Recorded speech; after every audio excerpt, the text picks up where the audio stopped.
The United Nations Food and Agricultural Organization project that by 2050, the world is going to need 70 to 100% more primary foodstuffs than it's producing today. But the techniques of the Green Revolution are really running out of steam.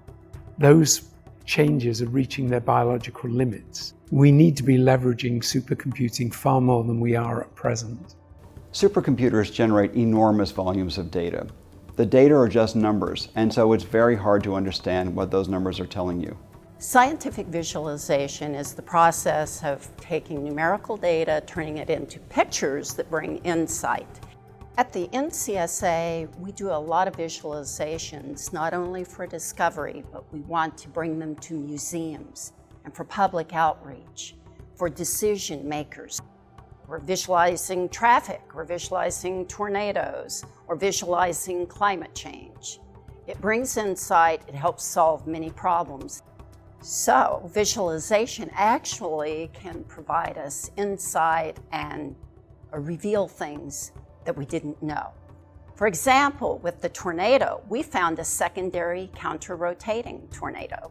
All of that is being revealed in the numbers. We can do the same thing with agricultural and nutritional data.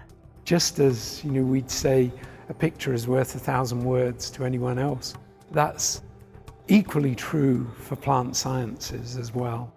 Crops in Silico is a community effort aimed at creating a multi-scale virtual plant. Now we're at an age where technology enables different research groups to openly communicate with one another and also rapidly share data. Open data has been used in the science community for years, where you have collaborations of potentially thousands of scientists that need to work together. By sharing data across different domains and in different sectors, we can accelerate discovery, we can transfer knowledge, and we can turn that into action that brings back value to society. And Crops in Silico is providing a platform in which these different research groups can bring together and share their information to address a much larger problem.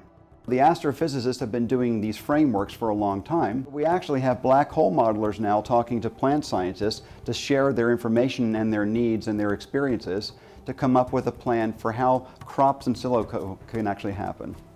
With this framework, we can address multifaceted research questions, where molecular biologists can contribute information about how individual atoms interact.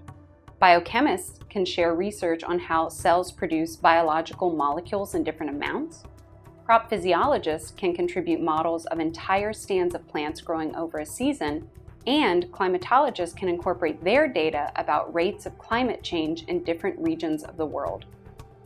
By integrating research from these different scientists, we can reveal new insights into how crops respond to environments never before experienced. Integrating models in a meaningful way can improve our overall prediction accuracies about how a plant will respond to climate change.